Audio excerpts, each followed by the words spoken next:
Welcome to Dave's Cooking Show, and it is time for Christmas dinner. We're going to do baked zitis and meatballs for this. So, to a bowl, I have a half a pound of ground beef and a half a pound of ground pork. The ground beef is standard 80-20 chuck. To that, I've already added a little bit of salt and a little bit of pepper. And then we're going to add 2 large eggs. Remember, best way to crack eggs is do it on a flat surface.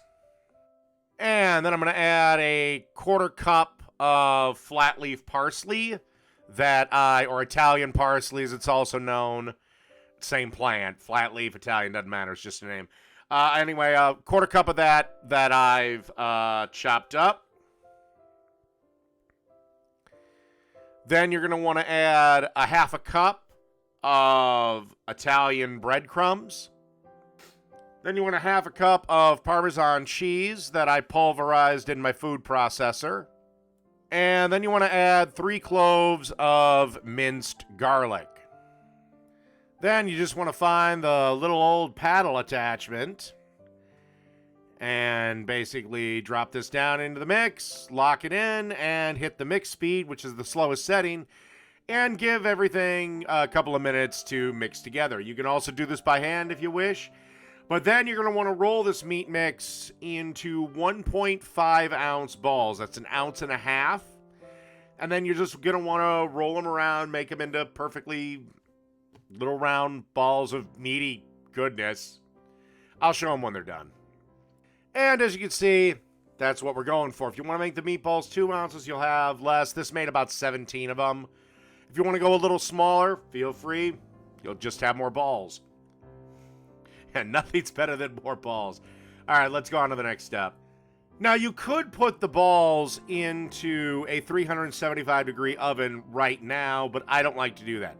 I like to sear them first. So with some olive oil that's been ripping hot, or about as hot as olive oil can get, sear basically all these little balls, about 30 seconds, a minute on each side.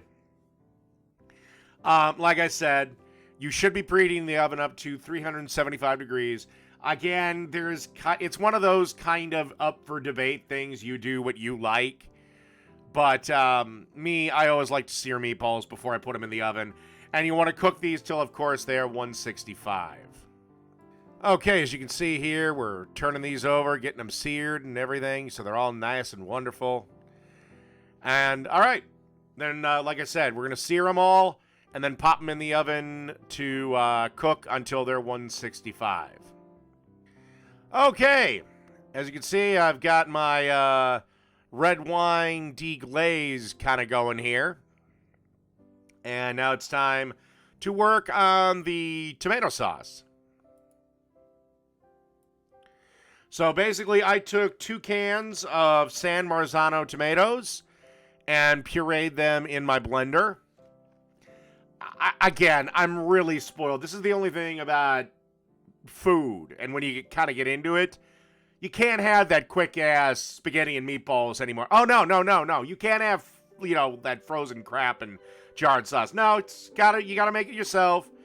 And you've got to use San Marzano tomatoes. Because the Hunt's brand tastes like dog shit. Tastes like watery tomato piss, and I want the good shit. So basically, the red wine deglaze and the San Marzano tomatoes, and let these kind of mix together for, a couple of minutes. Okay, as you can see here, I've kind of let that sauce simmer. By the way, I'm not sure if it didn't get lost, but 4 cloves of garlic into this, a 1/4 teaspoon of crushed red pepper flakes, and salt and pepper to taste. And again, after I gave it about 15 minutes, I added the meatballs back in, and now we're going to begin the long, slow simmering process of marrying the two. Basically, you want these meatballs, trust me, if the oven didn't finish them off cooking, this will. So again, I'd say I had these in here for 45 minutes, but it's one of those things, the longer, the better. Unfortunately, I was getting a little punchy while I was filming this. What I did there was I added a pound of ricotta cheese, standard 16-ounce container. You can find it in any deli department. To our sauce, mixed it around. Now it's in the process of finishing to melt. Also, you should be getting a pot of water on the boil to cook the ziti. And again, whatever it says on the package, take a minute off the minimum amount of time given on the package. And again, this is going to simmer for probably another 20 or so minutes because I always start my pasta water out cold. I don't know why, it's just the way I've always done that. I'm sure it has nothing to do with taste or anything, but... Alright, let's get ready to make a ziti. Okay, we got a great big bowl out. And the ziti is done. It's just been drained into a colander. And we're going to add it to this here bowl. Like I said, this is why you want to take that extra minute off, because right now, that last minute is being cooked right now. If you were to go to the manager's minimum time, right now, your pasta would be an overcooked pile of shit. All right, let's get the sauce off of the stove. And now it's time to add the pasta sauce to the noodles and give that a stir to make sure everything is mixed together all nice. And then you want to be preheating the oven to roughly... What the devil did it say in my notes here? I'd say about 375, 400. I think that's what I had mine on. So,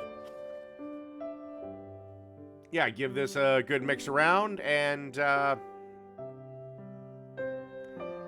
yeah, preheat the oven to 400 degrees. Something like that is what we're looking for. Okay, now a standard 9x13 baking dish would work, but I decided to get my lasagna pan out here. And basically want to dump all the baked ziti, the ziti and meatballs, whatever, into this. And you kind of want to move everything around, make sure everything's evenly distributed, make sure it's as level as possible. Because after you do that, we're going to add 1 pound of mozzarella cheese. Now, this is a whole milk mozzarella cheese, and I do recommend using whole milk. Get the good shit, the good old shit, because that part skim stuff just can't quite cut it.